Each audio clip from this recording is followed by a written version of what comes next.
Have you ever heard a story so outrageous, so unbelievable, that your first instinct was to laugh, only to realize later that it was true?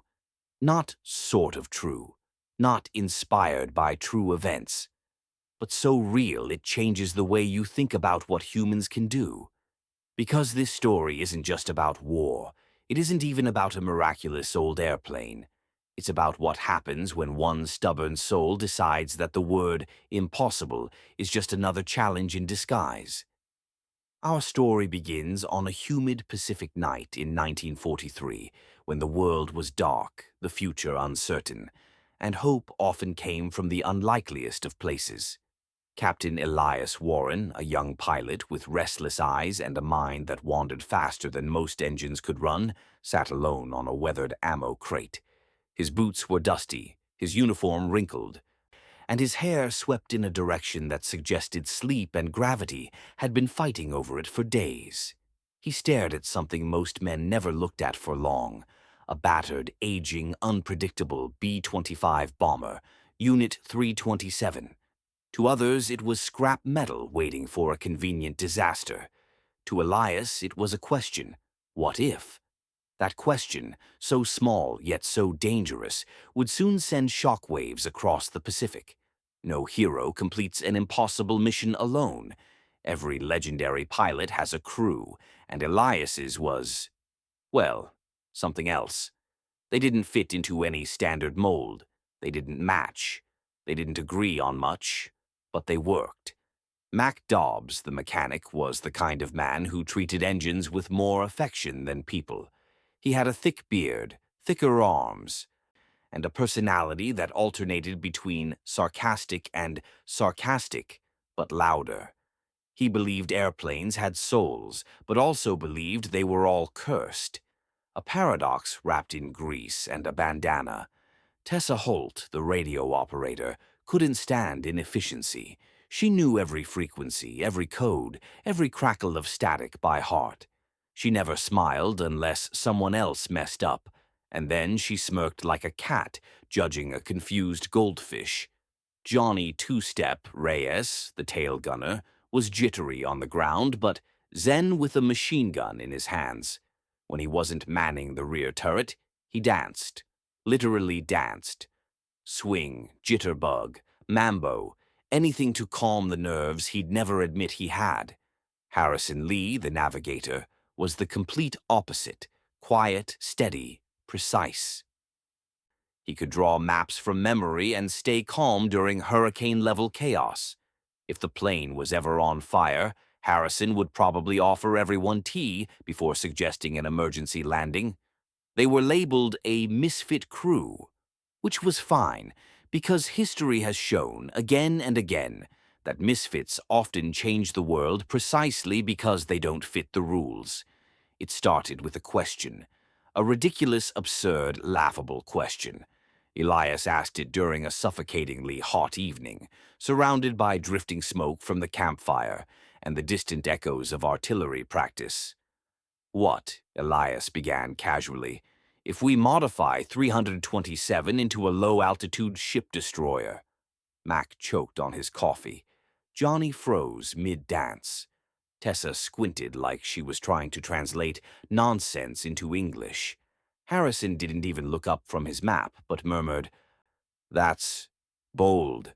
Elias pulled out a handful of rumpled sketches, lines, arrows, notes scribbled in handwriting so chaotic it probably violated military regulations.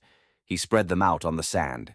"We reinforce the nose, add more forward-firing 50 cals, strip weight, strengthen the belly, adjust fuel distribution, keep her low, fast, aggressive." Silence. Then more silence. Then Mac, incredulous, "You want us to turn this flying retirement home into a gunship?" Elias smiled. "Exactly." Johnny slapped his head. Tessa muttered calculations under her breath. Harrison finally glanced up, shook his head once, and whispered, "Impossible." Elias's smile widened. "That's the point." Military engineers inspected the sketches the next morning. They didn't laugh. They roared. This is structurally unsound. You'll collapse the airframe. You want to put how many guns on the nose? You're going to tip forward and plow into the ocean. That plane wasn't built for this. You weren't built for this.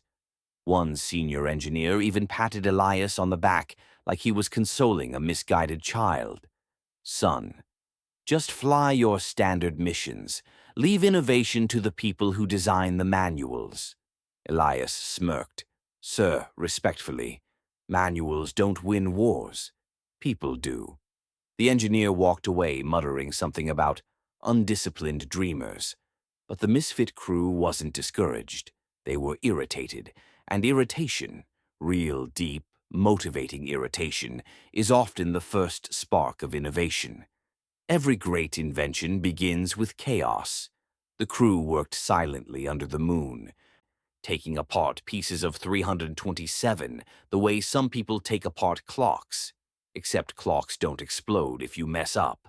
They patched dents, strengthened supports, tested new mounts, rewired half the plane's nervous system, begged spare parts from everyone on the base. Mac cursed constantly, but fixed everything with genius-level precision. Tessa organized frequencies and communication lines like an obsessive librarian. Johnny reinforced gun turrets while humming swing tunes. Harrison recalculated center of gravity ratios until he nearly collapsed. And Elias? He floated between stations, motivating, adjusting, and dreaming. The nights were loud, sweaty, chaotic, but slowly, painfully, wonderfully. 327 transformed, no longer a tired bomber, not yet a proven weapon, but something new, something waiting to be unleashed.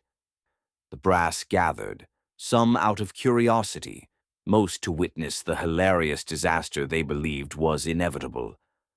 Elias strapped in. Mac slapped the fuselage and whispered, "Don't kill us." Johnny held on to the turret like a superstitious gambler gripping a lucky charm. Tessa muttered, "If we crash, I blame Elias." Harrison said nothing, but he buckled his straps so tightly they squeaked. 327 took the runway. Engines roared, dust swirled, the plane lunged forward, shakily, awkwardly, and then she lifted, not gracefully, not smoothly, but powerfully. Elias tested banking maneuvers, dived low, fired the guns. The recoil was insane, the noise deafening, the power overwhelming. But 327 held. When they landed, the silence on the tarmac was priceless. One engineer whispered, "Dear God, it works." Elias was summoned to the base command tent that night. Maps covered the walls. Officers crowded around a table like vultures over prey. The general spoke. "We've identified a Japanese convoy, 12 ships, reinforcements, and supplies. If they reach their destination, they'll cripple our operations." Elias nodded slowly. "You want us to scout them?" "No." The general looked directly at him. "We want you to stop them." Elias blinked. "Sir, with respect, that's 12 ships." The general leaned back, expression cold. "You built this flying anomaly. Prove it works. If you fail, we blame the plane. If you succeed—" He hesitated. "You save thousands." Elias saluted. "Then we succeed. There's a specific silence that comes the night before you might die. Not fear. Not dread. Just heaviness." Johnny cleaned his machine guns with trembling hands. Tessa wrote something on a scrap of paper, folded it carefully, and tucked it into her boot. Harrison charted and recharted the route until the map looked worn through. Mac lingered by the plane, touching the wings like a worried father sending his child to war. Elias wandered outside alone. The moonlight shimmered on the ocean. He stared out, thinking about home, his mother, his father, dreams he hadn't fulfilled yet. He placed his hand on 327's fuselage. "Tomorrow," he whispered, "let us matter." The ocean spread before them, vast, calm, innocent. Until it wasn't. Harrison spotted the convoy first. Visual contact, 13 ships, destroyers, escorts, cargo vessels. Mac exhaled sharply. That's more than the report said. Elias steadied the plane. Good. More to break. 327 swooped low, so low the crew could see sailors running across decks, pointing frantically. The first attack run was chaos. Gunfire erupted in a thunderous roar. Tracer rounds tore through air and metal. Decks splintered. Fires ignited. Tessa shouted over the radio. Direct hit on destroyer. She's burning. She's burning. Flak exploded around them, each burst shaking the plane like a giant's fist. But Elias didn't retreat. He pushed through the storm of fire. 327 obeyed, deadly, relentless, unstoppable. By the end of day 1, 4 ships burned. 1 sank completely, 2 others drifted helplessly. But victory tasted oddly fragile.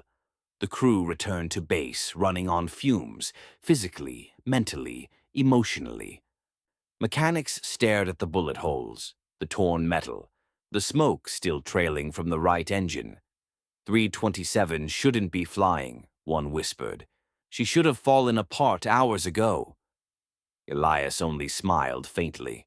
She's stubborn, Mac added, like her pilot. But that night, sleep wouldn't come. Because tomorrow, they had to do it again, and the enemy would be ready.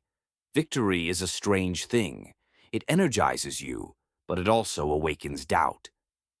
That night, as crews repaired 327 under floodlights and the restless hum of generators, Elias overheard other pilots murmuring by the fuel drums. It was a fluke. No one destroys 4 ships on purpose. The gunship won't survive tomorrow. They're lucky to be alive. Elias tried to ignore it, but their words dug into his mind like splinters. Was he reckless? Was he endangering his crew? Was this whole mission a madman's gamble? He sat alone on the wing, staring at the stars through the thin trails of smoke still rising from the plane. Mac climbed up beside him. "You're thinking too loud again," Mac grunted. Elias didn't look at him. "They think this was chance, that we got lucky." Mac scratched his beard. "Luck got us home, sure, but guns, guts, and good piloting got us those ships." Elias let out a slow breath. "But tomorrow will be worse." Mac nodded, his voice softened, rare for him. "That's why we stay stubborn." A beat. "And because if you quit now, Tessa will murder you with a Morse key." That earned a faint smile, enough to keep Elias going. Dawn came with a sky the color of steel, cold, heavy, unforgiving. 327 roared down the runway once more. The crew braced themselves, each knowing the convoy would be waiting. They were right. The moment 327 appeared over the horizon, the enemy ships reacted like a threatened hive. Flak burst upward in furious black clouds. Machine gun tracers slashed across the sky. Ships zigzagged wildly to evade. "They learned," Harrison murmured, admiration and dread mixed in his voice. Elias kept the plane low, weaving through plumes of fire. But the Japanese had prepared a surprise. A destroyer suddenly swung broadside, revealing a new set of heavier anti-air turrets. "Evasive!" Tessa yelled. Elias banked hard, too hard. Metal shrieked, alarms blared, a blast tore into the right wing, ripping open a jagged wound. 327 lurched violently. Then, another hit. Johnny screamed as shrapnel tore across his left shoulder, knocking him backward. I'm fine," he shouted through clenched teeth, blood dripping down his arm. He wasn't fine, but he stayed at his gun. Because heroes often fight hardest when they're hurting. As if the enemy fire wasn't enough, nature added its own obstacle. A storm surged over the convoy, thick, angry clouds swallowing the sky whole. Rain hammered the windows. Lightning forked dangerously close. Visibility dropped to almost nothing. "Elias, we can't see the water," Harrison warned. "We don't need to see it," Elias replied. "We just need to hit what's on it." Through the storm's chaos, shapes emerged, ghost-like, flickering between lightning flashes. A supply ship. Elias dove. Wind howled. Rain sliced across the fuselage. 327 shook violently, but the guns lit up the darkness. The bullets tore through the hull of the ship, igniting fuel lines in a brilliant burst of flame. The ocean glowed orange beneath them. "That's one crippled," Tessa shouted, but turbulence slammed them sideways, and 327 nearly rolled. Elias steadied her, breath ragged. "No storm, no ship, no gun is stopping us today." And somehow, miraculously, the plane stayed airborne. They landed through crosswinds, skidding across the runway before coming to a shaky halt. Medics rushed to Johnny, who tried to brush them off. "It's just a scratch," he insisted, while bleeding through a soaked bandage. The mechanics stared in disbelief at the damage. Holes large enough to crawl through. Metal bent like paper. One engine coughing smoke like a dying dragon. "She shouldn't be in the air at all," a mechanic whispered. Tessa overheard and snapped, "She stays in the air because she knows we need her." Elias stood silently, exhausted. He had pushed 327 further than any sane pilot would, and tomorrow there would be even less plane to work with. But the crew's faith didn't waver. Harrison approached Elias. "Tomorrow is the final push," he said calmly. "No one expects us to go back." Elias stared into the fire of a repair torch flickering in the darkness. "Good," he said. "Then we'll surprise them." Hours later, long past midnight, the general arrived. Not with fanfare, not with orders. With worry. He inspected the damaged plane, his expression tight. "7 ships in 2 days," he said softly. "You've done more than anyone expected. More than anyone thought possible." Elias straightened. "Sir, we're going back tomorrow." The general shook his head. "Your plane is barely holding together. Your gunner is wounded. You've taken hits no bomber should survive." Elias didn't flinch.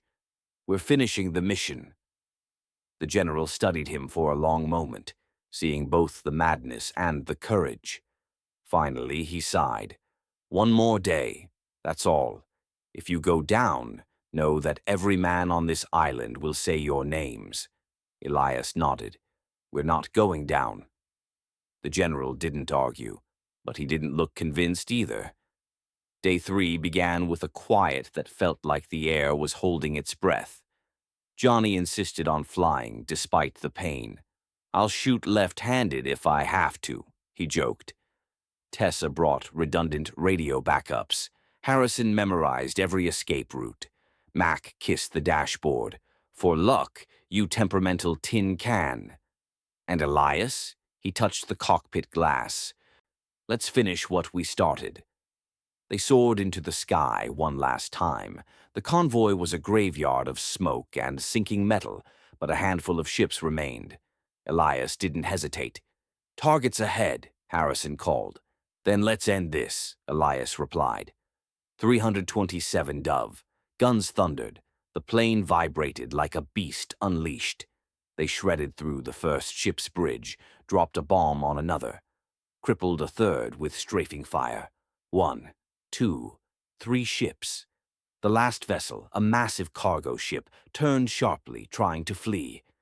"Not on my watch," Elias growled. He pushed the throttle so hard the lever groaned. 327 surged forward. They opened fire. A chain reaction of explosions tore across the ship's deck.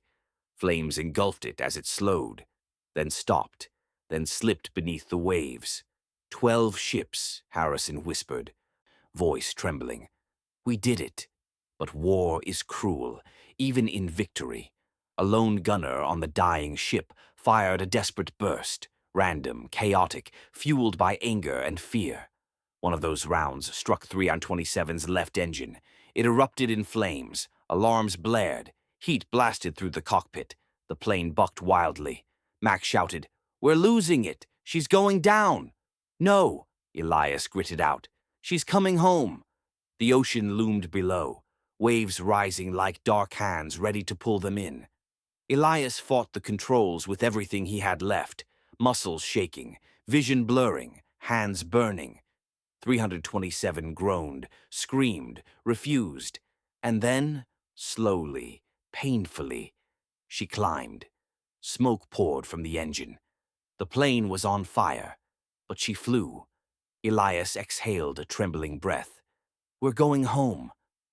When 327 approached the island runway, soldiers rushed outside, pointing and shouting. The plane looked like a ghost, smoke trailing, metal peeled open, landing gear barely extending. Elias brought her down in a rough, bone-jarring landing. The moment the wheels hit the ground, both engines died. 327 rolled to a stop. Silence. Then, cheers, shouts, applause. Medics pulled Johnny out. Mac hugged the plane, crying openly. Tessa raised her radio triumphantly. Harrison sank to his knees, overwhelmed. The general approached Elias slowly. 12 ships, in 3 days, with a plane everyone said could barely fly. Elias wiped soot from his face. She needed someone to believe she could. The general shook his head. "No, Captain. We needed someone to believe in you." Weeks later, Elias wandered into a maintenance hangar where old files and photos were kept. A young mechanic approached him nervously. "Sir, I thought you'd want to see something." He handed Elias a folder. Yellowed pages, handwritten notes, sketches of aircraft modifications. The handwriting was familiar. "I found these while sorting the archives," the mechanic said. "They're old, really old, but these ideas look a lot like your gunship design." Elias flipped through the pages. He froze. The notes, the handwriting, the signature at the bottom of one page. His father's name, a pilot and engineer who died early in the war. A man Elias had admired his entire life. "He started the idea," the mechanic whispered, "and you finished it." Elias swallowed hard. A hot sting filled his eyes. All this time, he thought he was chasing his own impossible dream, but he had been completing his father's. History remembers the numbers, 12 ships, 3 days. But those who heard the true story remembered something deeper. They remembered a crew of misfits who rose above expectation, a plane that shouldn't have flown but did, a mission that should have failed but didn't, a son who unknowingly fulfilled his father's legacy, and a team of ordinary people who discovered they were extraordinary. Years later, when asked about the mission, Elias always said, "It was never about the plane, never about proving experts wrong. It was about believing when doubt screamed louder. It was about pushing past fear. It was about refusing to let others define what is possible." He paused, always ending with the same quiet truth. Impossible things aren't impossible. They just need someone stubborn enough to try.